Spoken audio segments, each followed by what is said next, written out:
Welcome to the Sonya Looney Show.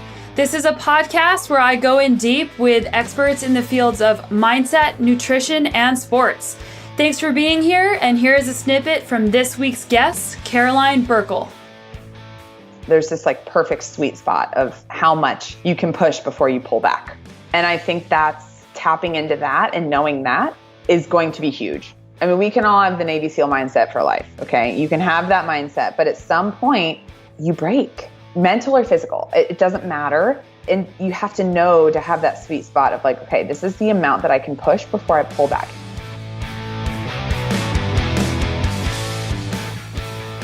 Caroline Burckle is an Olympic swimmer, and she won the bronze medal in the 2008 Olympic Games in the 4x200 meter freestyle relay. Caroline has dedicated her life to swimming starting at age 4 and swam all through high school and college, making that her life's work. Caroline also won a gold medal at the 2007 Pan Am Games in Rio de Janeiro.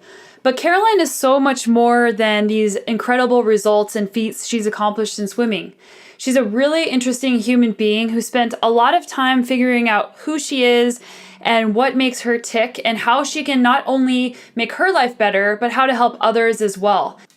Caroline has a mentoring program called Rise Elite, which is a sports psychology-based approach to mindfulness and personal success in sport and life.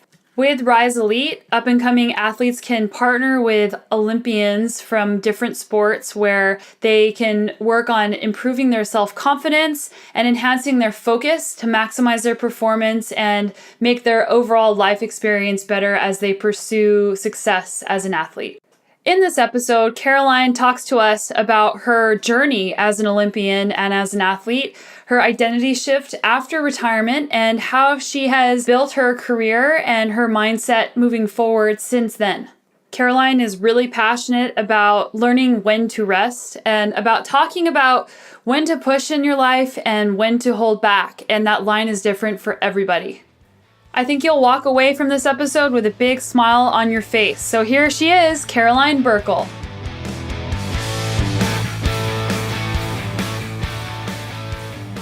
Hey, Caroline. Hey, Caroline, welcome to the show. Hey, what's up? How are you? Good. Is it Caroline or Carolyn?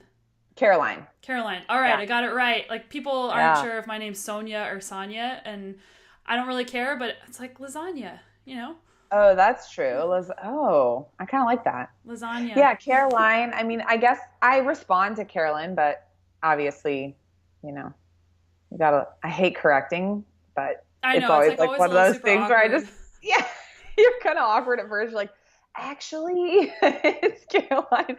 But I don't care. Actually, people don't even really call me by my first name a lot of times. So they just call me Burckle, and that's a lot easier, I think. Yeah, your last name is pretty awesome. I like it a lot.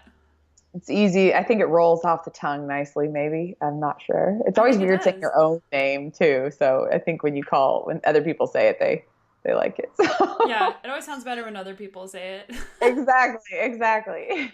Well, I'm so excited to chat with you. We've been Instagram buddies for a while and been sharing some fun stuff on Instagram, but I wanted to have you on the show because I know that you are a very insightful person and you've done lots of rad things in your life. And I thought, hey, I want to get to know you better, but what better way than letting all my audience to get to know you better as well? Yeah, thanks. It's one of those things too where you look at Instagram and you say, we met each other on Instagram. We met online. Instagram friends. Yeah.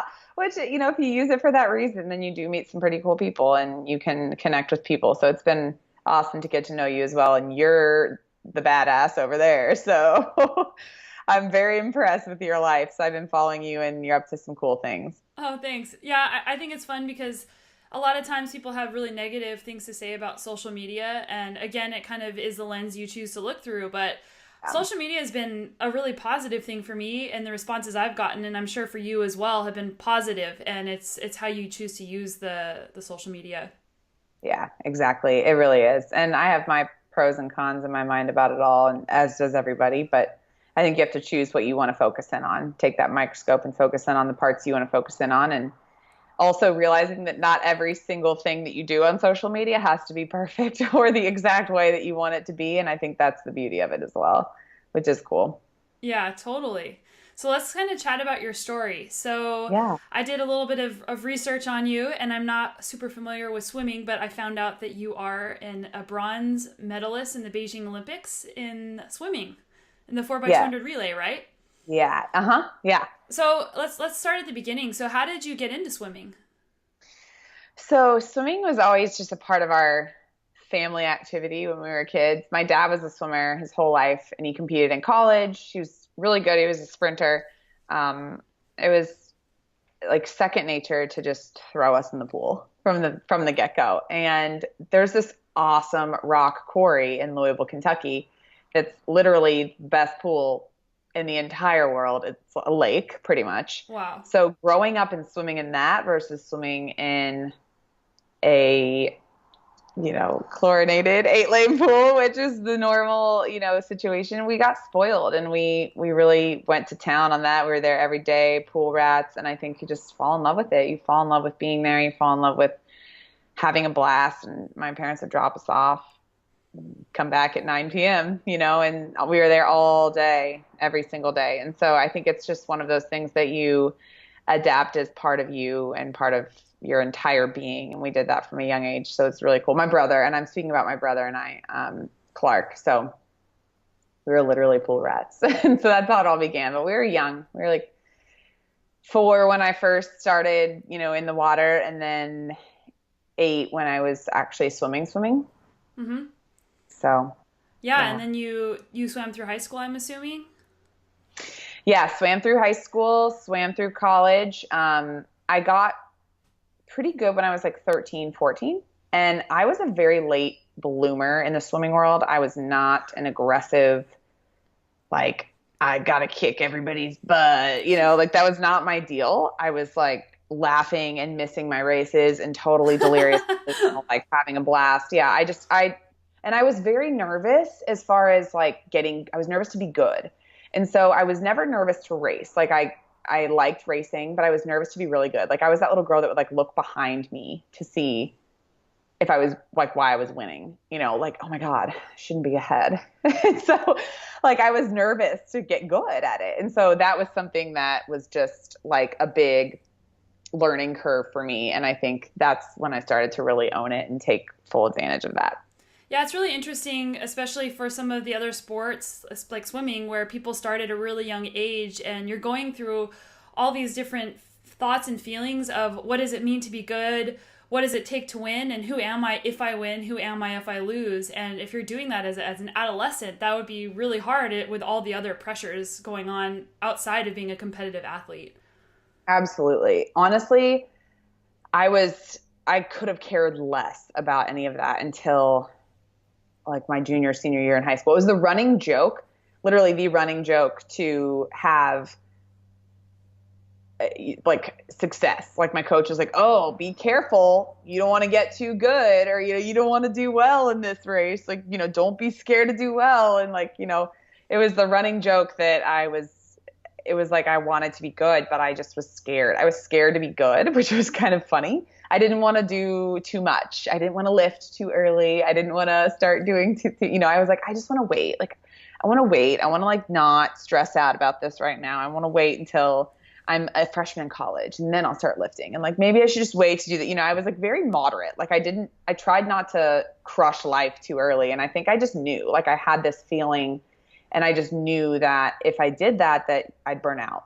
I was a little bit ahead, I think, mentally in that aspect, that I understood that if I did too much and if I was too aggressive and too intense, that it would not be something that I would do forever. And I knew that I loved it and I wanted to do it forever. So I was like, I'm just going to take my time, which is interesting because I am an extreme personality and it's like all in, but that was like my moderate side, it's like I knew that I didn't want to like crush it too soon or anything like that. And my coach was really supportive of that. So it was cool. Yeah, and I think the hard thing about when you start winning things, and maybe it was a subconscious thing, is it's a tough balance to do things for the love of the sport instead of doing it for the love of winning and the love of attention that you get when you win, because people love a winner, and even being second place is really hard. People don't care as much when you're second place. People love it when you win. So Yeah. in a way that must have been helpful as an adolescent to be able to put the brakes on and be able to do it for the love of it, not for the results. Sure. And to be quite honest, this is the part where social media does play an influence nowadays, is that there's a lot more to compare out there too that we had then, but it wasn't as widely known and seen out as it is now. And so I didn't know. I didn't know. I didn't care. I was like, whatever, I mean, we just traveled and did stuff and it was fun and went to these meets and that and yada yada. And I would worry about this or be mad that I got second here or third, but it wasn't as big of a deal. It wasn't like the world ending comparison game kind of thing. Like I think it could tend to be now. And so I think that, in that instance, ignorance was a little bit of bliss growing up and just staying in my own head and not worrying too much about where everybody else was. Mm-hmm. Okay, so you get to college and you went to Florida. Is that right? You're a Gator? I'm a Gator. All right. I'm a Gator. You're a Gator. Yeah. Bleed orange and blue, baby. So what made you decide all of a sudden, okay, now it's game on. I'm gonna go all in and the moderation game is out the window? I think that there was a moment that I realized that I was going to be good. And I remember going to Olympic trials my senior year before college. And it was in Long Beach. And I got 9th in the 400. So I was first alternate because I only take 8 back. And I was like 17. I was a really young freshman. So I was 17. 16, 17. Yeah. And I was like, I think I can be pretty good. It was like this switch in my mind, and I didn't tell anybody. I was very internal with that, very nervous to talk about goals and all that, which is quite ironic now because I preach on that and I work with athletes on that. However, it is everyone's own perception, but we'll get into that later. So, but the biggest thing was that I had this feeling that I could be really good. And for some reason, it was like Florida was that ticket, that passage, like that rite of passage to be able to be like, okay, this is a fresh start. My club coach, Mike, was absolutely supportive of me going to that school and was really good friends with one of the assistant coaches. So I just felt a lot of support. I felt this like rite of passage, like it's time. I'm going to do this. And I think that was just an internal decision. There was no like external factors or anything like that. I mean, obviously you go to a college and it's a blast and you have a new team and new friends and new coaches. But I think it was just this internal decision that like, I'm just going to go for it. Like now's my time and I'm just going to give it my best. That's amazing because a lot of people will feel that, but they are too afraid to go after it because what if you fail? Yeah. And like you said, you didn't tell anybody. And I don't know, I'm just putting words in your mouth now, but if you say a goal out loud, I'm going to do this, then that kind of puts it out there. And if you don't do it, then there's a bunch of other things that you personally have to deal with psychologically whenever you've said it out loud. Mm-hmm. Yeah. I mean, it's the same thing that you think about when people put stuff out there on social media too, and have the whole world hold them accountable. It's the same kind of thing. Like, oh crap, now I've got to do it. Right. And so when you say that, and when you put that expectation out there, it's out there. And what if I fail? And what if this? And what if that? And that's real. It's a real thing. But honestly, at the end of the day, it's still the same in your brain if you don't share it. We just have to understand that and reframe that like we're our own hardest and worst critics too. So either way, you have that expectation set there. So I knew that, and it was just a moment in time where I felt like I could start a new chapter. It was time. I was cool with it. I'm a free spirit on the inside. I get a little bit of that from my mom. She's a Cali girl and just has a whole like, woo, whatever, attitude about her too. And so I went to college and I was like, I'm free. And like, I'm a huge homebody. I loved Louisville. I loved it. But I just like was so ready to go. Like I was just excited. I mean, I was like, oh, I'm free. I'm out there. And so that theme stuck with me. Like when I could feel that way and I knew that I had that freedom to just go and achieve what I want to achieve at the pace that I wanted to with the support group that I could, that I was going to be able to do that, which I think is relevant to a lot of people. Yeah, and that's a common theme that I keep hearing on the show. Like a good friend of mine, her name's Catherine Pendrell, and she got bronze at the last Olympics in mountain biking. And I was asking her, what do you attribute most your success to? And she said having support and putting the right people around her. And Yeah. it sounds like picking that school and going that route was the key to having the right people and the right combination around you so that you could fly. Yeah, that's huge. And I'm really having this like come to Jesus moment again about it right now. Like, holy cow. And it changes. There's going to be different people that come into your life. And it's beautiful when you can realize what they are helping you see, and then also what you're helping them see. And oftentimes what we're helping them see is exactly what we're trying to see ourselves. So it goes in this like crazy like circle, and it's neat and it's cool. And I think looking back now, I appreciate it, but I don't realize how much I really did appreciate it at the time to have that family there. So yeah, it's super key. Okay, so now you're in Florida, like you're guns a-blazing, you're swimming for the college or the university, and now you're starting to really see some achievable, like measurable high-end results. And when was your first moment where you thought, wow, okay, the Olympics are in my future for sure? I won SECs my freshman year, and it was just like light bulb. And I remember, Can I interrupt for a sec? What is yeah, SECs? Southeastern Conference. So that's Okay. before NCAA. So it's Okay. conference championships. And I was a freshman and I was nervous and yeah, it was like, but it was at our pool. It was at Florida's pool. It was home turf. And that was like probably just the most surreal meet of my life. And it was incredible. And I remember winning that, and it was like, all right, in 4 years, you're going to do this. And coach sat me down and told me that. And so insert expectations here, because my sophomore year was not pretty, like at all. And that was a huge young Caro learning moment, like you've just been placed, you've had expectations placed on you, and you're 18, you Wow. are working on yourself and trying to make friends and like, trying to understand where you fit in on this team and in your life. And I'm like learning all these fulfilling things about myself and yada, yada. And I'm in college. And then all of a sudden it's like, oh, and by the way, you have to be number one now. And if you're Yeah. not, then, that's not good. And so that was a self-imposed expectation. But at the same time, you have coaches and people that are telling you you should be doing that and you're going to be doing that. And they do it in a way that, of course, is supportive.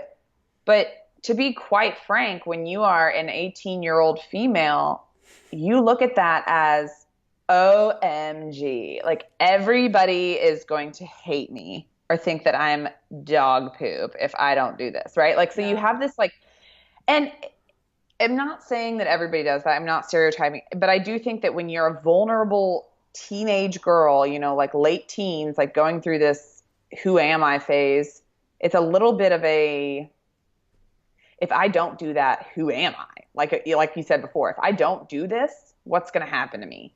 And so I took that and like really had a hard time with it for some reason, because I can usually block things out pretty well when I compete, but I could not for that sophomore year. It was tough.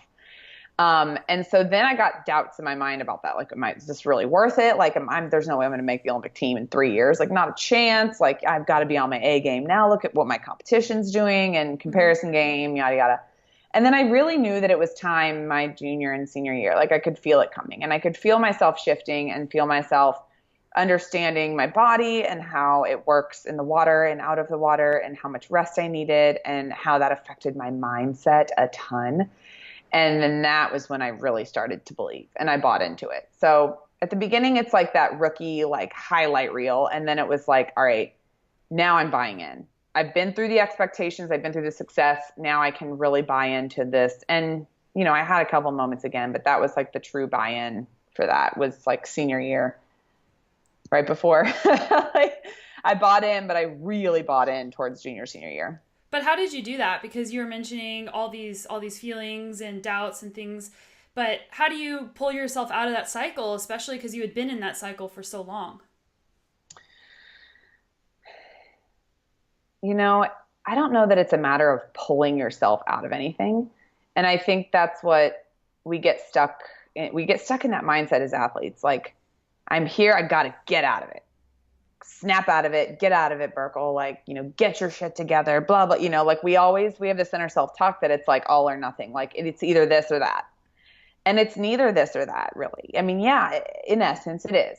But there's also a space in the middle where you have to understand that it's going to suck in the middle, for lack of a better term. It is. When you're pulling yourself out of something, that's the hardest part. And so, I remember going through months of one day great, the next day I was really nervous. The next day I was great. The next day, this meet I was terrible. This meet I was good. And so it's real wavy there, and it's definitely wavy there. And so you have to navigate through that in a way that you understand. And I think that's where the support factor comes in. And then that's also where, for me, I'm not and I don't believe in like classifying ourselves as certain things, but I also think we have strengths. One of my strengths and one of my weaknesses is the same thing. I'm very hyper aware, but that can also be something that you can overthink things, right? So I would analyze everything that I did for a while there. And so then what really kind of pulled me through that channel of waviness was starting to turn my mind off. And so I really learned how to just evolve away from hyper-analyzing every detail of everything and turning my mind off. Like I didn't think in terms of times. It doesn't work for me. I can't do splits. It doesn't work for me at all. And so I was really working with coach on how can I start to shift my way of learning in this sport? Is it by thinking about images and like, during my pace, he would say things like, okay, your tempo is this, and so is right at your tail. And that was what worked for me. Like, you're right at this, like she's right there, instead of your 12 point this on the first 25, 12 point this on the second, like you need to be 26.2, like that didn't register for me. So that really helped me to have that communication and that support to weave my way out of that. And instead of hyper analyzing every detail, to really shut my brain off and just start to listen to my body and go through that. So that was a really long-winded way of saying that. But, there's so many factors that go into it, I guess is my point. But you have to really listen to your body and know that hallway in between the doors is messy, and it's not just one or the other. You pull yourself out slowly. Yeah, it reminds me of that little graphic that you see where it's like the path to success and there's like all these little lines everywhere. But yeah. I like that. Chaos in the middle, man. Chaos. I love that every person's individual, but you have to pick what you need to focus on in order to get to the next point. And for some people it is numbers and it is hyper analytical things that motivate them, and other people shut down in those situations. But it sounds like focusing on what you needed to do in that moment with your body, regardless of any other outside stimulus, really coming in and focusing inward is what really helped you get through that. Yeah. And here's the thing is you have people that can shut things on and off really easily. But the question, and I was one of them, like get up, go, race. Okay, boom, blinders on. I can do it. Like the world could be crashing down around me and I can put my blinders on and focus. That's great. But if you don't assess what's actually going on afterward or at some point, you're not going to learn. And being an athlete is learning. It's learning. It's learning how you learn, first of all, and your way of learning, but it's also learning how you, like I just said, like what works for you in that space versus trying to just be one or the other, like slamming myself into categories. It's like, how can you navigate through things? Is it by not thinking so much? Is it by analyzing? Some athletes need that, like graphs and sheets and, like what is it that works for you? And I think that's the beauty of it is it's not black or white, and so you have to be a student. You're a student learning. And I think that's what I tell some of my athletes too. It's like, you're a student of the sport, and when you're a student of the sport and you really learn that, you learn what to turn on and off, when to turn it on and off, and how I can best learn for me and my brain, personally. So yeah. Yeah. And I think it's also a great point that it's about perseverance in anything that you're doing, not just sport. It doesn't matter what you're doing. There's going to be extreme highs where you feel on top of the world, and knowing that's not permanent. And also when things are really low and things are really hard, knowing that that's not permanent either. And just knowing that It's about the process and moving forward and not dwelling on success or failure or anything in between. But why, going back to your why, like, why are you doing this and what is your goal? And are you willing to just keep going even if it's hard? Yeah, exactly. The why is huge.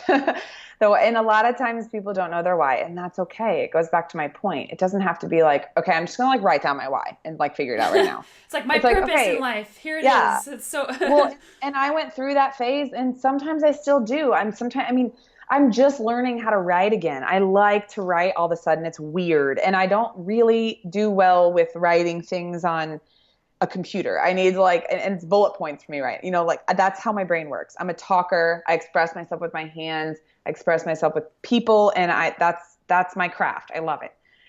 However, it's like you learn different ways that work for you. And it's like, oh my gosh, like that is actually something that I can start to wiggle my way into in my way. It doesn't need to be beautiful sentences and poetry and everything. Like some people are like, write these books and stuff. Like that's great. And I love it. But for me, that's where I'm starting, And so it's just knowing why you're starting instead of like, okay, I'm just going to sit down and write my why right now. Or like, I'm just going to sit down and write this the way that okay. And then I sit there and I stare at the paper and I'm like, no, like, what's the way that you know how to do it? Okay, let's start with some bullet points. Cool. Okay, so like bullet points, blah, blah, blah, blah, instead of like just trying to make it and force it. It's so hard. So that's just an example of something that, it's like you can't force something sometimes. You have to just really do it the way that you know how and adapt it to make it the best that you can to achieve what you want to achieve. Yeah, that's such a great lesson. I mean, I'm getting super philosophical. Probably way too fast. This is what I love. This is great. Story of my life. I love it. Yeah, and it's like you're building something, but how many times, everybody listening right now, how many times have you set a goal saying in 5 years I'm going to be doing this? And I would say 99.999% of the time it doesn't look like the way that you thought. Like you can't do that. It's about on a day by day basis shaping your future, and it's okay if you have to change your course or course correct. Oh my gosh, like absolutely. So I used to work for Lululemon for a long time. I worked in different various sides of the business. And at one point, I remember going back and looking at all my goal sheets and literally, because they're all in the computer, I had like May, June, July, September, October, November. Like every month I would change something. And even if it was like a word, I was like, I don't like that. And I'd change it. And yeah, it's a pro and there's pros and cons to that, right? Because you can be indecisive and whatever. And sometimes you have to stick to something and commit to it, which is huge. However, if you look back, the theme doesn't change. And so if you can live underneath that theme and under that umbrella, then you can create some magic in there for whatever it is that you want. And just knowing what that theme, and maybe that will change, but usually you have a pretty good idea of what you want that theme to be overall, Yeah, you can change it for that. So let's go back to the senior year. Now things are rolling, things are good. The Olympics are in sight. So take us through what happened next. So, okay, senior year, Olympics are in sight. I went through a tough time right after NCAA's my senior year because coach was like, no time off. And I was like, no. So I basically quit for 3 days. It was quite a tumultuous 72 hours. I bet. Yeah, I mean, endless arguments. I was like, I hate swimming. And I just had the best NCAA's of my life. Like I was on cloud nine, but I was so tired and burnt out. I was like, all I want to do is just take a few days off. So then I drag myself back to practice and I get my head screwed on right. And I had the best summer of training in my life. And this was right before Olympic trials. Yeah. So trials were in June, right around my birthday. Actually, I think they were on my birthday, or one day was. I don't remember. Anyway, that's really not a important factor. I'm just getting back into the specifics of the details. So then I actually just missed making the 400 free. And then the 200 free was the next day. And then, made it to finals, which would be the following day, and then made the team. There's a lot that goes into that, but that's the synopsis of it. They were in Omaha, Nebraska, and they clear out this basketball arena and put a pool in. It's so cool. It was really neat. So yeah, it was definitely a very, very, very high energy meet with a lot of pressure, and Olympic trials is very, very nerve wracking. But you have to really again, work with what you're good at, work with what you know you can do. And so you get into that autopilot mode. So that was a lot of fun. And then you literally leave from Olympic trials and go straight to training camp with the team, which was in Stanford, Palo Alto. We were there for 4 weeks. And then we went to Singapore for 10 days to acclimate to the time change. And then I started tapering in Palo Alto because I'm a big time taper swimmer, or I was. And then rest some more in Singapore. And then we went to Beijing. And we were there, and then the meet was about 2 weeks long. So you're there, you're gone all summer. Like you're living out of bags, and so which is great. I mean, they take wonderful care of you. Absolutely. So it was such a whirlwind, but at that point in time as well, you've been on a bunch of international teams with all those guys. And so you're already a family. Like literally everybody I think that made the team had been on teams together before. So it's like, you get to know people even better than you ever have from all over the country that you've competed against or with. And it was super, super fun. So, yeah. Awesome. So yeah, the team dynamic is really interesting to me because I'm a solo sport athlete, and I've done things where I'm on a team with maybe one other person. But being on a team, like did you have 4 people on your relay team? Yes, 4. Yeah. Mm-hmm.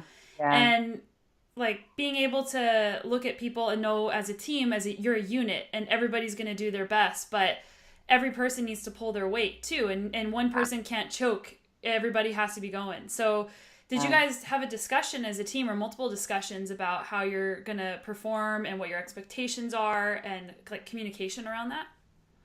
Yeah, and going into the meet, like who the relay candidates are. So we had a lot of practice together and transitions and strategy and powwows and stuff throughout training camp. And, there's a lot of strategy and tactics that go into it. We also got to learn what each person does well and what they're good at. And, honestly, you just rise to the occasion. There's really no like this person needs to pull this weight and this person, like you're a team, you're a unit, and everybody knows their strength. Everybody knows, whatever position you go in, you know who your opponents are and what you're going to be working for. And so honestly, it's just more of like this feeling that you want to keep that team feeling, the feeling of being on a relay. And to be quite honest, I obviously didn't compete in an individual event at the Olympics. I was close, but I didn't. And there's a part of that still stings, but nothing will take away the feeling of being on a relay team. And I think they don't get as much press or credit for, and that's not a bad thing, but for the amount of focus, but then also the amount of ability to work with others and to be able to be a unit. It's a craft. It's a lot of fun, but it's a craft. You have other factors that you have to really work on what you can and can't control even more. And so it's a good thing, but honestly, like couldn't have asked for a better situation. We had a great team and like literally keep in touch with all of them and was in Katie's wedding and Allison was my roommate. It's a crazy cool world of just like everybody is, a unit. And so it's a lot of fun. Yeah, I actually think, though, that sharing that win is so much sweeter. Like when I do stage races with a teammate versus when I win those with a teammate versus on my own, even though in some ways it's more prestigious to win on your own in some events. Like some of my events don't even have a solo category. Yeah. But the experience of doing that together, I think, means so much more whenever you win as a team instead of just winning on your own. Absolutely. And again, there's pros and cons to both always, but I mean, there's really no cons to either. But at the same time, yeah, you do have that feeling of camaraderie with a team, which is really cool. And you have a feeling of camaraderie as an individual athlete, of course, because the whole team is there in the stands rooting for you and screaming for you and yelling for you, and they're right there. And so no matter what, you have that, it's phenomenal. So were you expecting to get a medal? I mean, some people are just excited to just be in the Olympics, and other people are there because they're expecting to, win or get a medal. So, okay, say that one more time. Were you expecting to medal at the Olympics? Was that your goal, or were you just happy to be there? Oh yeah, the goal is the medal. I mean, the goal is always to medal, but I was just happy to be there. Like I didn't care. I was so happy to be there. I just really wanted to experience it. And I'm a very competitive soul and I'm very driven and I'm very competitive, but I'm not the outward, like, if this doesn't happen, my life is over kind of girl, you know? And so I think that that was something that you keep things in perspective. And I give a lot of credit for that to my parents. I mean, they were very like, you do what you can and you be happy with that. And whatever happy is for you with that, like, use things as fuel, if not. And so, I mean, for sure the goal is to medal, but you're also there for the experience and you're there to represent your country, which is phenomenal. So awesome. So it's race day, and you're there, and your team is there, and the gun is about to go off. Describe that feeling in that moment. I don't remember. I really don't. And so and that just proves the point of the autopilot. People always ask me, like, what did it feel like? Just, I don't remember. It's that focus. You're just so focused that you're in flow. Yeah. You're in the flow. You're in the autopilot. You really got to tap into that. And so, that's a lot of practice to do that, but it's also a lot of shutting your brain off and being in the moment. You've done the work. If you don't trust it, then. I actually really like that answer, though, because it does show that super focus that you need. And I also think that it requires even more focus when you're doing like a shorter time, because the cost of an error is so much more. Like for me, my races are 100 miles long. If I make an error, it's probably not going to cost me the race. But if you're swimming for 200 meters and you make an error, that's probably going to cost you the race. Yeah. Yeah.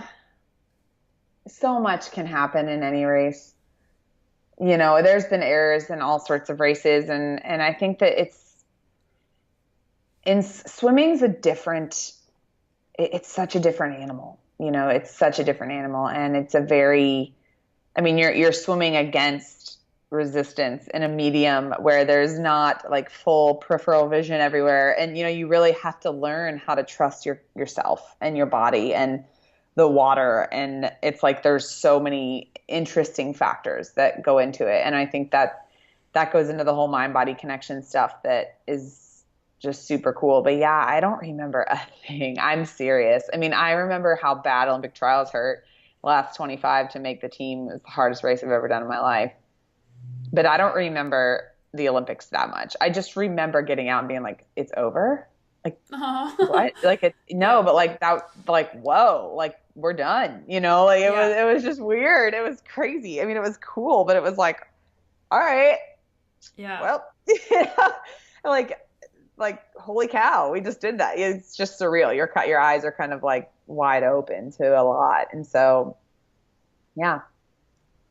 Yeah, well, that's awesome. Like, congratulations. Yeah. I mean, that's such a huge accomplishment to be an Olympian and then to have won a medal on top of that. It's no matter, and that was in 2008. And I want to move on from that too, because it's 2017 and you've done lots of amazing things and you're still discovering lots of things about yourself, like you mentioned. So I want to kind of move on from that experience and I want to talk about retirement from competitive swimming. And it sounds like you were dabbling in some more competition things coming up, or that were supposed to be coming up. But what was that like? I mean, our identity is so tied up in something that we've worked on. You were doing that since age 4 and your focus was on that. So what was that like for you when you decided, okay, now I'm not this anymore. Who am I?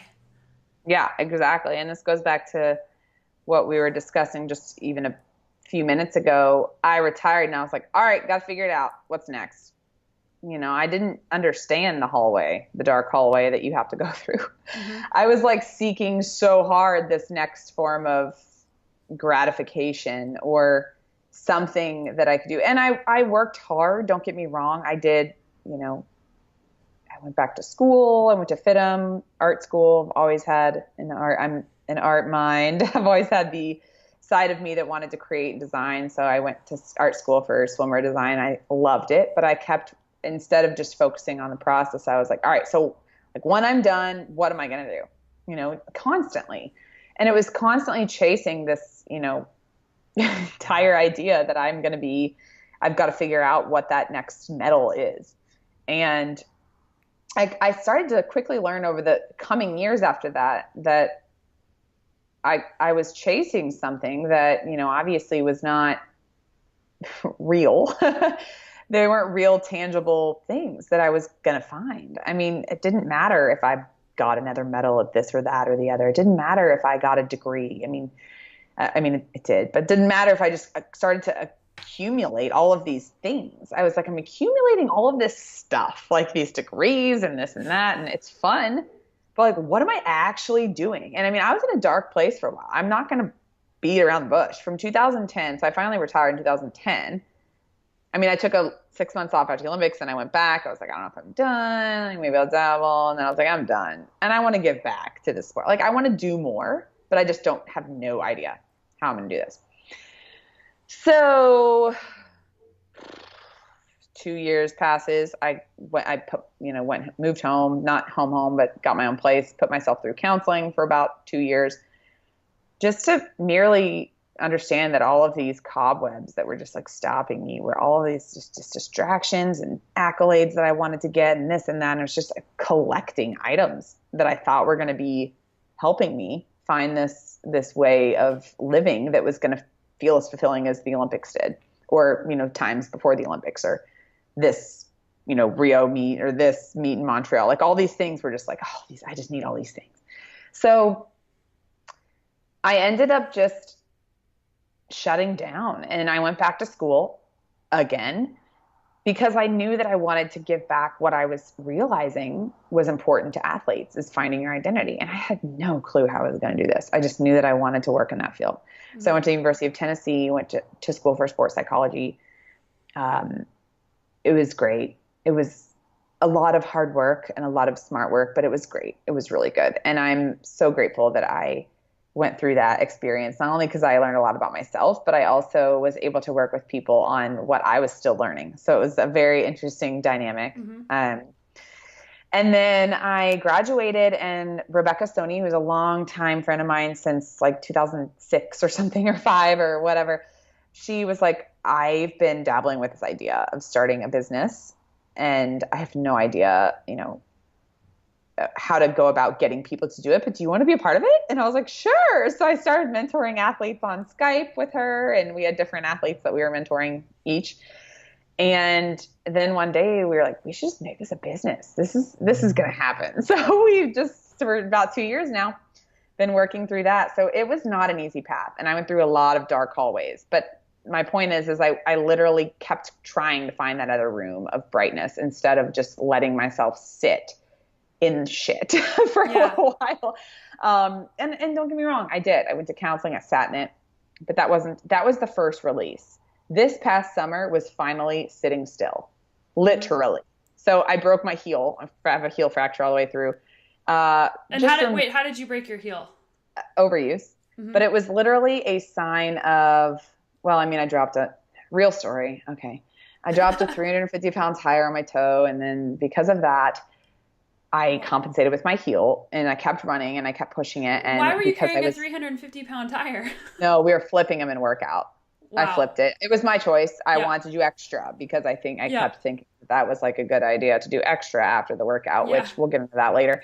So anyway, long story short, I've been going. I took like 4 days off when I retired swimming, and I continued to run and lift, and I was taxing my body to the max when I had already done that for 15 years of my life with various bouts of adrenal stuff and hormonal, you know, like whatever, female athletes go through shit. Like we get that, we know that. And I went through it and I still pushed through it, which is great. That's what honestly, that's what you do. When you go through stuff, your body's not going to always be perfect.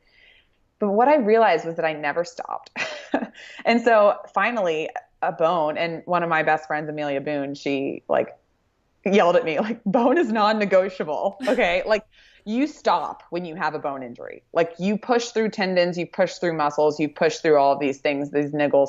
You cannot do certain, like a bone is non-negotiable, and your heel is a very big non-negotiable. It hits the earth. There's nothing buffering that thing, you know? And so that is like your foundation, and your foundation is broken right now. And it was like this gigantic light bulb, like, holy crap. Like I'm not finished processing all this. Like, I've got to slow down. And it was like a whirlwind of 3 weeks. And I was like, oh my God, like, why? I feel so weak.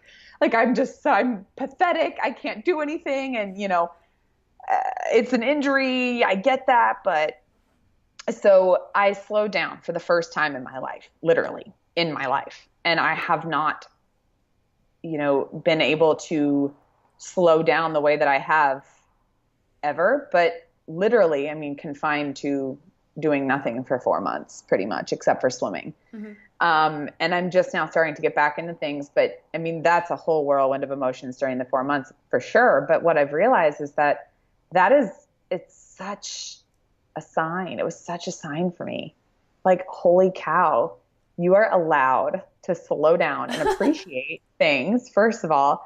Second of all, repair your adrenals, for God's sakes. Like, for once in your life, sleep through the night without sweating, And then third of all, like, understand that your body is your tool. And if you want this darn thing for the rest of your life, and if you want to do things with it, it's not going to be easy to maintain it if you're going at the rate that you've been going at, And so I don't even know, like, I just get to talking because I love just talking about all the realizations of this, but it's been a very humbling experience. And I was going to do a swim run, to answer your question, in Sweden with Hillary Biscay, who's now pregnant, which is really exciting. So everything happens for I'm telling you, I know it's a cliche quote, but it's so true.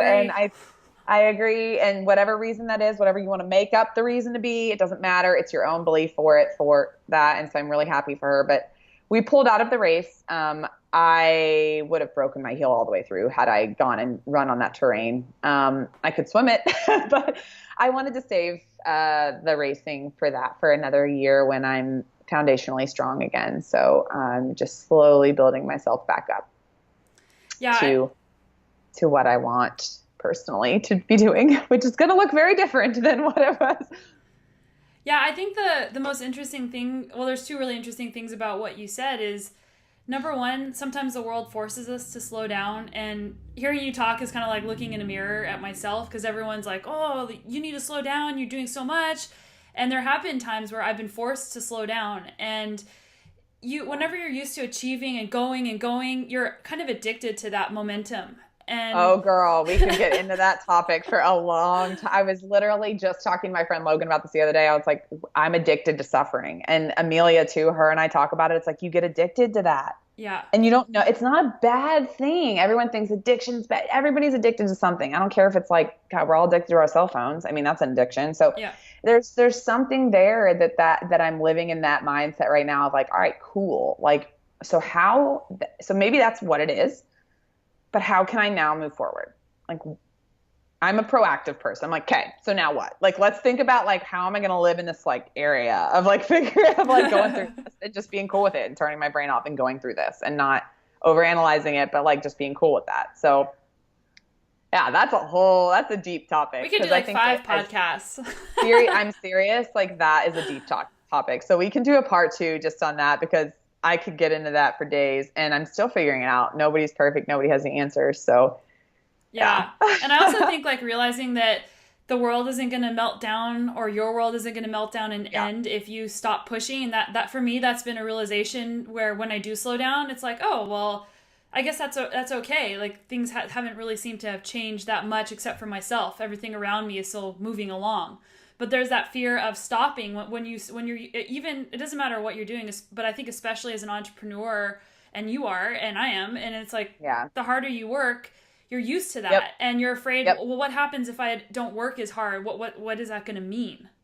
Yep, exactly. And so as like a fun joke type challenge about, gosh, a couple months ago, my friend Jonathan Levitt and Amelia Boone and myself started a rest day brags account because the 3 of us were terrible at taking rest days. And so we were like, all right, we're just going to do it to hold ourselves accountable. And we're just going to see how it catches on. All of a sudden it was like blowing up in the ultra running world. People were like, rest day brags. And so it became this thing that was like, I still was struggling working with it. Like, and I loved this like struggle of the rest day. I was like, oh, rest day sucks, and I like lived in this moment. But I took a rest day when I was swimming every Sunday. Like, we didn't train. And so I don't know why all of a sudden I didn't feel worthy to take one when I was done, And so it's like living in this place of like, okay, I'm not 20 anymore. Mm-hmm. I'm 31 now. I know it's not old. It's not old, but it's like a shift in your body, and learning, like you said, to be okay with, okay, I am an entrepreneur. The mindset there is push, push, push, push, push until you make it happen. And yeah, you do. But you also have to be very diligent and smart. And there's this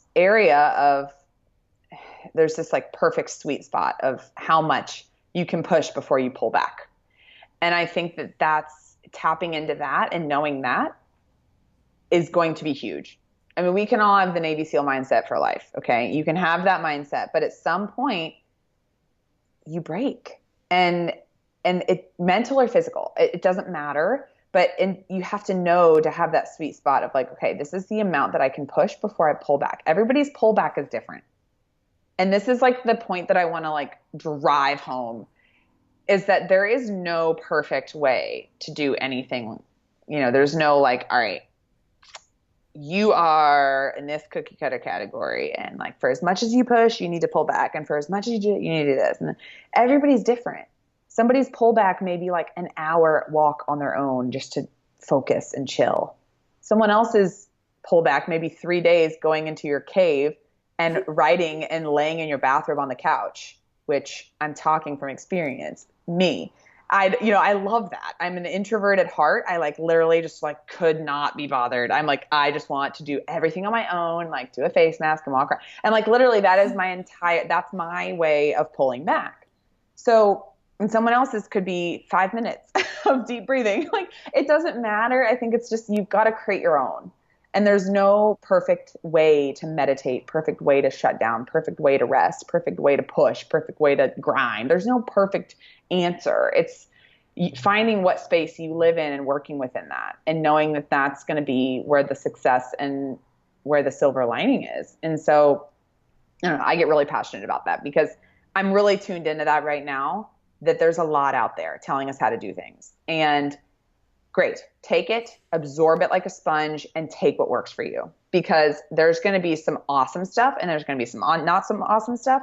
But again, that's your own perspective and your own perception. So form that and create that for yourself versus trying to fit into the mold that everybody else is telling you to do. Yeah, there's my like entire like speech. Yeah, no, it's good.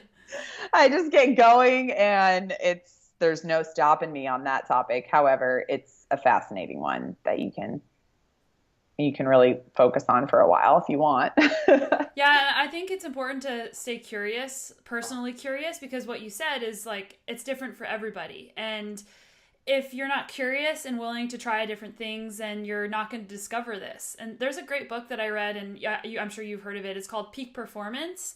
And It's written by Brad Stolberg and Steve Magnus. And that book was amazing because in the book, I listened to the audiobook, and I do that on my bike rides, but they kept saying, have the courage to rest. And I actually wrote that down on a sticky note. And we need that for our Resting Brags account. I forgot all about that line. And it's not just about resting as an athlete, because a lot of people aren't just athletes. They're lots of things. So having the courage to rest, period. Like a rest day, because for me, a rest day was working 12 hours. I'm not riding my bike, but now I'm working 12 hours. Well, that's not really a rest day, because that's not resting your nervous system. So I want to I want to segue this into talking about adrenals and the pushing, and then waking up. And like, I wake up with night sweats sometimes myself, and I actually didn't really know what that was until you just said something about it, and that kind of makes sense. So let's talk about this. Okay, so again, everyone's going to react differently. But my personal experience with adrenal fatigue, and there's a lot out there, and there's a lot of symptoms and a lot of this or that, and there's a lot of symptoms for everything, so you can diagnose anything you want. But me personally, after working through it mentally and physically with blood work and things like that, my personal experience with it is very true to overtraining. And it's not just overtraining in my body, but overtraining in my mind, which is rooted a long time ago, and that's cool. It got me to where I wanted to be. right? Now there are days when I'm like, God, if I would have done more rest or whatever, I would have been better. So sure, there's what ifs forever. I am now realizing that 10 to 12 years of severe night sweats is not normal. And I let that go. Okay. I had no idea that that was what that meant. But, your body stops and comes to a halt in the middle of the night finally. And your system is like, screw you. Right. And you can push through that. Just like I talked about earlier, you can push through a lot of stuff. We do it all the time. We push through stuff all the time. Physical, emotional, mental, spiritual. We push, we fight, we grind, we do all this.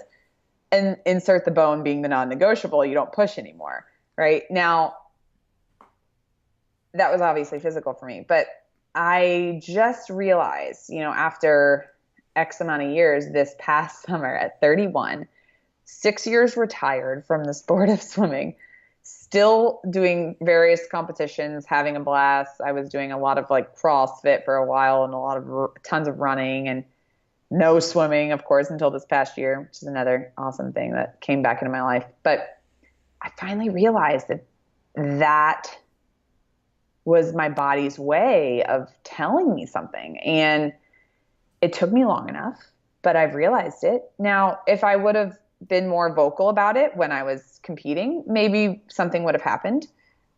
But it just goes back to that power of communication and understanding that that was something that I could have been a little more aware of within my body, and listening to my body and understanding that either something physical, mental, emotional, or spiritual or whatever was overtrained. And so tapping into that a little bit and understanding when to slow down and which area would have been very helpful. And so that's something I can use moving forward. When is my nervous system fried? For me, it's for sure fried physically, mainly by exertion, like heavy exertion, like HIIT workouts are tough for me. My body fries in 2 seconds because that's just my nature. A lot of thinking and a lot of personal introspection will make me feel like I have the flu and I'm exhausted. And so I'm just giving examples of like things that you can start to pick up on and notice to dial it back. Maybe that means you take the next 12 hours to just chill. If you have the ability to do so, then that's necessary so that you can start to see those signs and everything. But yeah, my stuff was definitely all night sweats, like bed soaked in night sweats. And I was talking to Rich and Chris about this up in Tahoe, and I mentioned it a little bit to him a while back, but it's a real thing, and there's no excuses. I'm not sitting here like, oh my God, but I'm now aware of it. And so now, for example, like this past week, I had night sweats one night. I woke up and I was like, all right, I know I'm getting back into training a little bit. Like I'm starting to do a little bit more, which my body hasn't done in 4 to 5 months. But is there something on my mind that's kind of driving me nuts? Like, am I a little overthinking something? And I started to pinpoint what that was. And I was like, all right, cool. So I'm going to address this now. And then I'm going to, I'm not going to overthink it. And then I'm going to shut that down, And so there's a way of like bringing it to the surface, addressing it, and then being able to shut it down and just learning again what works for you. So yeah, again, I'm just going to town. Yeah. I think the hardest part about that is that a lot of people are not very intuitive with their own body. Like it sounds like you really are. And I know that I'm very intuitive because I've spent a lot of time on that. But I think it's important for people to realize that you have to start looking for signs of when you need to rest. And I actually did an Instagram live about this yesterday, about when these are my markers when I need to rest, and to start looking for those in your own life, because it shows up differently. Like for you, it shows up as night sweats or, emotional fatigue and feeling like you have the flu. For other people, it shows up as just extreme burnout. For other people, it shows up as getting snippy and rude to people around you because you're just overwhelmed. So being able to take the time to build the self-awareness around how to figure out when you're tired is so key. So what would you say to people? Like, how would you recommend that people try to figure that out? What are the steps, if there are any? I would say not to look too hard. I think a lot of times we try and create problems that aren't there too, Yeah, that's and true. allow yourselves to just say, okay, just because I had one night of night sweats doesn't mean I have adrenal fatigue. Let's see if it continues. No, but that may be a sign for something that you can just pay more attention to within yourself.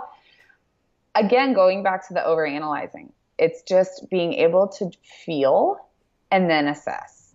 It's we can spiral, and we all do it. We spiral out of control. That's totally normal as a human being. We this, that, then this, then that, then oh my gosh. And so it's paying attention to it and honestly writing down a few things, and then being able to assess from there. Okay, cool. Is this something that I should pay attention to, or pay attention to and have my feelers out for?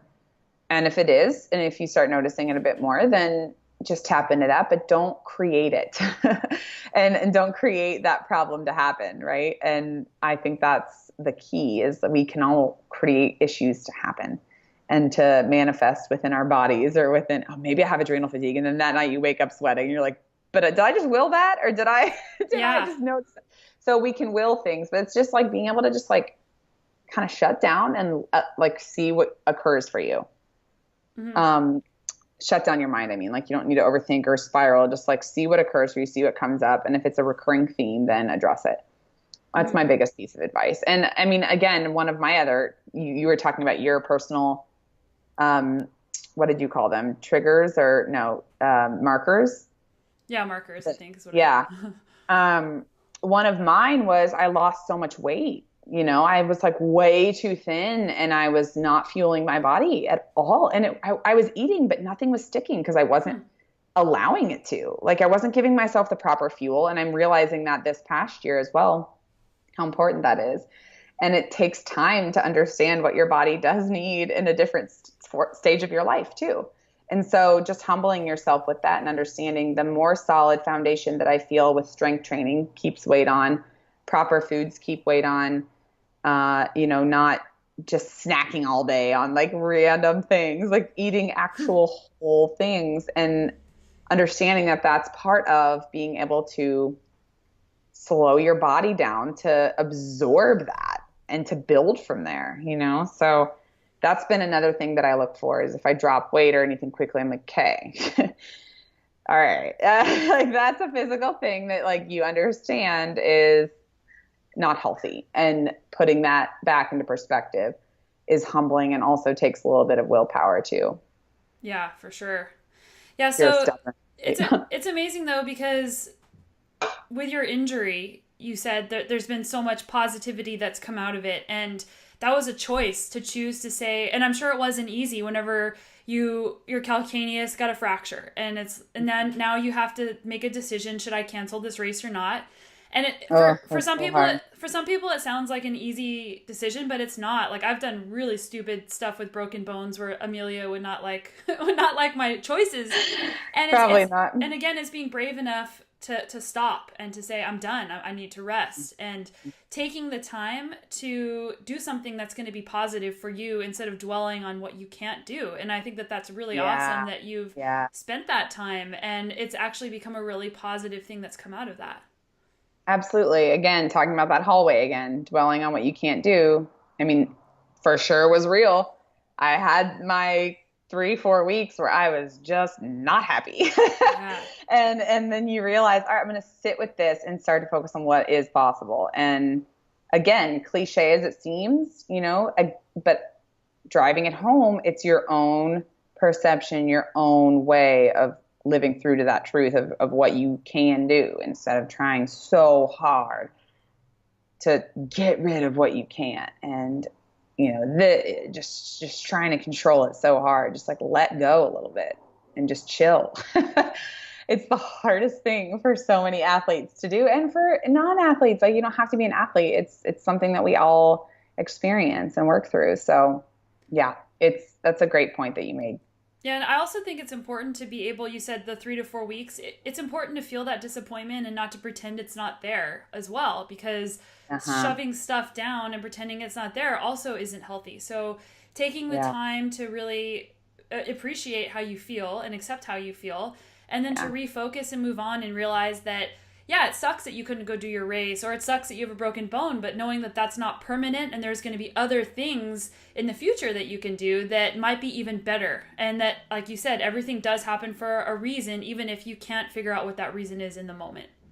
Exactly. We had a hilarious group text going, Chris, Rich, and I, and at one point I like said something super stubborn and snippy in there, just like, ugh, you know, I was like, I had a day where I was just mad at the fact that I couldn't go, and I was very grateful that we still did our Tahoe, you know, stuff, and I was mad I couldn't run with them, but I was just hanging out on, you know, whatever. Anyway, and I wrote something, and Chris said, you know, the beauty of injuries is that it crystallizes your trust and friendships. And I was like, holy cow, like that is so true. And that kind of mountain, or, you know, snowballed into this mountain of ideas that like I'm so grateful for. And that's what I talked about at the beginning of this podcast, is that I just have started to realize so much about myself, and I've really cleared a lot of crap out of my head that had been there for a long time, whether it was anger or what ifs, or, you know, just a lot of stuff that I was like, again, collecting for so many years and holding on to. And I was just able to let that go because of so many wonderful people that pointed out what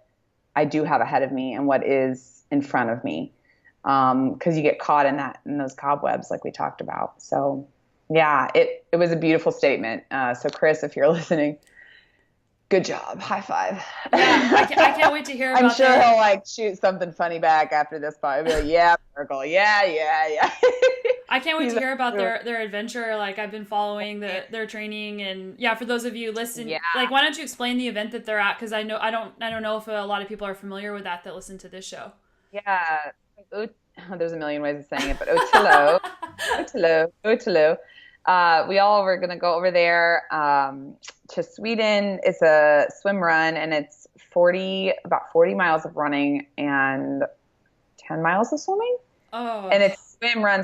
So you're swimming, and then you're getting out in the Baltic Sea, which is freezing. And then you're getting out and you're running in shoes and wetsuits and paddles and all of that. And they are partners. So they're over there now. Well, actually, I don't think Chris is over there now, but Rich left. It was supposed to be on the same flight as Rich, and obviously didn't go. However, they're over there now, and they're about to crush it. It's on Monday. So there's a live feed. I don't know I'll give it to you after this, but there's a live feed that you can watch. It's 11 hours, so don't feel the need to watch the whole thing, everybody. But you know what? Like, these two are like father figure, big brother mentors to me, and they're fabulous. And I just met Chris. I've always known of him, but I just met him through Rich, just in Tahoe. I did not even know him. And we're talking about Rich Roll, in case people aren't sure. Yeah. So, and I've known Rich for a number of years, so it was a really nice experience to be able to be around that. And it was a spur of the moment thing, to where it was like, hey, are we still doing this Tahoe trip? Burckle, you're coming up. I don't care if you can't run. And I'm like, no, Rich, I can't do it. I don't know. I'm just going to sit there. And he's like, you're coming. And I'm like, fine. So I like drive up there, you know, and that was awesome. So they've been training their butts off. I got to witness the two of them working as a team, again, going back to the team thing, and having that accountability. So it'll be really cool. I'm excited for them. Cool. I'll link up that podcast about that in the show notes, as well as the YouTube video that you guys made. Yeah. Oh, yeah. Well, I didn't do a thing. I have no YouTube expertise. Well, you were starving. It was Rich's. Oh, yeah, I was eating romaine lettuce or something at the beginning. No, it was a blast. Honestly, it was a lot of fun. I really needed that to shift my mind a little bit. You know, and honestly, it almost made me feel like I was participating in the race a little bit, just because I was able to be there and experience a fun training 48 hours, you know, and be in that mindset of where they're super focused and I can be super focused, and yeah, and lay on the dock and work on my phone instead of when they were running. Yeah, and you'll be able to do that later. So that's going to be awesome. Like, what? You'd be proud of me. I saw a picture. Yeah, I was, because I mean, I brought my mountain bike up there because there's so many trails, and I was like, you know what? I'm just going to go for it. So you should come here. I live in Kelowna, British Columbia, and I live on a 100-mile long lake that's about, I think it's like a mile across or something. But they have a mile, or they have a swim across the lake competition every year. And it's actually I was asking my husband about this. There are really high caliber swimmers that come do this race because. What's it called? I don't know. I'll have to look it up and send it to you. Yeah, I'm down. Let's do it, girl. You're swimming with me, and then I'll mountain bike. You can teach me the mountain biking ways because this chick over here is obviously. I'd love to, but it's lessons. It's funny because I said to my husband Matt, I said, because I've never been a swimmer, and I'm to me swimming is like sensory deprivation.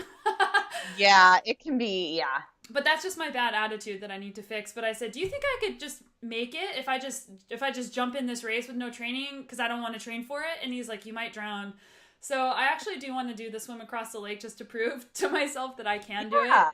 So, tell me when it is, and I will see if I can make it up there, and we can do it, and I'll swim with you. Awesome. Well, I don't know. I'd say you could swim on your own because it might be really boring to swim with me. But no, I mean, hey, if it goes back to the team idea, then that's more worth it. But yeah, I think that's a good idea. Swimming's a wonderful sport, especially no impact. And for those of you out there that are injured or you have any sort of fears of the water, it is the most therapeutic thing that you can do for your body, and I highly suggest it, especially if you can get in lakes or stuff like that. It's a little bit more exciting than a chlorinated pool. Yeah, that's actually why, when I was 18, I was a brand new endurance athlete, and I saw signs for Kona Ironman, and I didn't know what that was. And I remember I went to the library, and I was like, what is this Ironman thing? And I saw it, and I wanted to do it, but it was way too expensive. And I thought, well, I'm just going to do the training for fun. And because I had ran a marathon when I was 18, and I was going to the pool at my gym, and I didn't know how to calculate the distances, or I miscalculated them.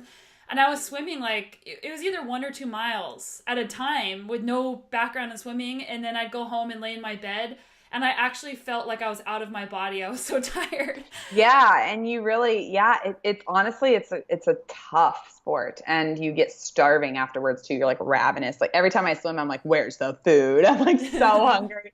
And it's a great cross training tool. If you can't run, or if you, for some reason, don't have a bike or whatever, it's a great cross training tool for endurance, and especially hypoxic and lung capacity, VO2 max, stuff like that. It's really wonderful. So I suggest it, even if it's just a mile and starting slowly. There's no need to push anything that you're not comfortable doing. Just getting in is body displacement, stretches it out. And it's good too. Do swimmers typically have a higher red blood cell count and hematocrit because of the hypoxic state you put yourself in?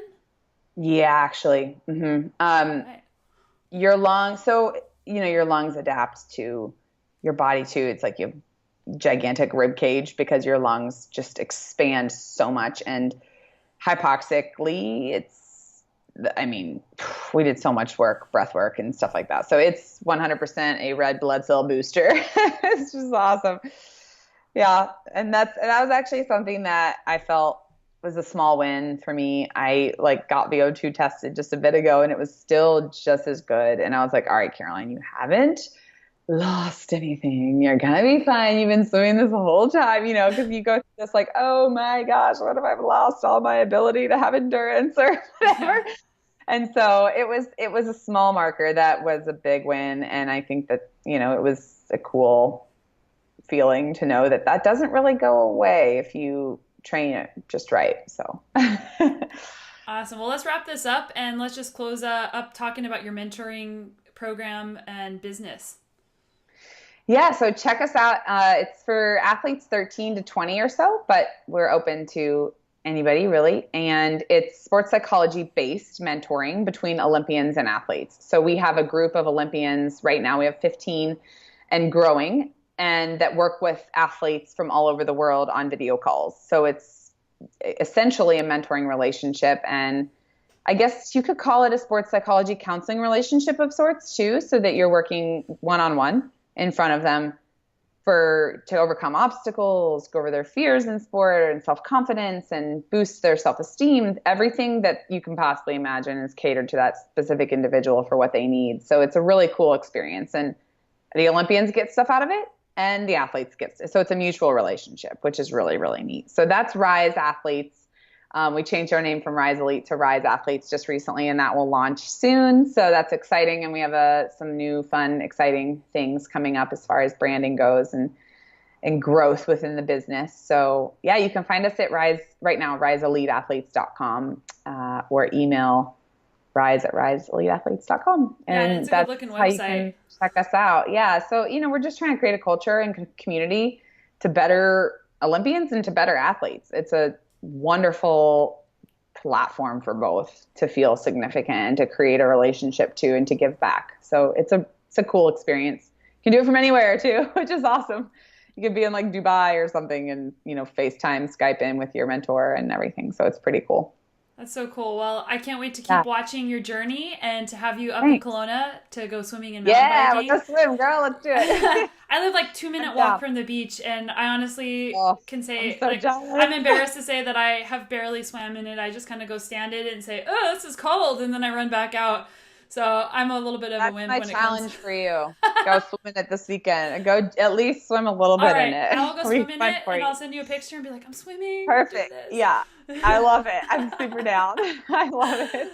Yeah. Thank you so much for sharing your energy. And I can't wait to just continue our conversations and definitely have you back on the show because there's so many different little things where I wanted to pick out and keep talking about them.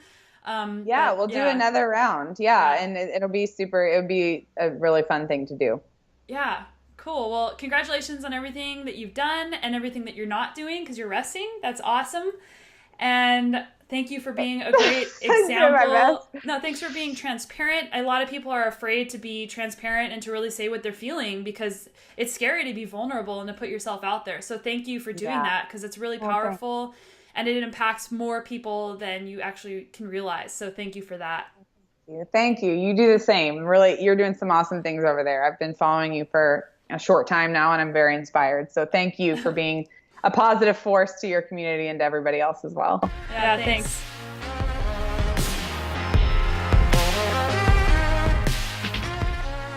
That was such a cool conversation with Caroline. She's such a genuine and amazing person, and you can really feel her energy even just looking at her social media accounts. And I will put a link in the show notes so that you can connect with her directly. If you like my show, I'm aiming to make it an ad-free zone using crowdfunding to support it. All donations will go directly to the production of the show, and I'm raising money using a website called Patreon, and that will also be in the show notes. A lot of podcasts sell ads to cover the production costs of their show, which can be quite high. I'm not a fan of ads when I listen to podcasts, so my goal is to make this podcast an ad-free zone. The current production of this free show is primarily supported out of my own pocket, and a small portion is covered through the donations on Patreon. With my Patreon page, you can donate directly to the show, as I mentioned, which will help me cover the costs each week. So if you find value and enjoy the show, even $1 per episode, $4 a month helps. And there's other tiers where you can actually get stuff in return for higher donation amounts. Thank you to my podcast audio editor, Roma. He does an amazing job making sure that these podcasts sound really, really good. And I'm always excited to hear the end product. I'm currently gearing up for Interbike, the bicycle trade show in Las Vegas, and I'll be leaving next week. So if any of you guys will be there, make sure you reach out and check out my social media channels as I will be showing the journey. It's always such a crazy experience going there and just getting to connect with all these different brands and meeting new people there as well. Thanks so much for listening. And hey guys, why don't you leave some stars on iTunes if you're enjoying the show? Leave me a rating, leave me a review. I read them all and they really help a lot. Super appreciate your attention and let's connect soon. Wishing you all the best success in your training and adventures, and we'll see you back here next week.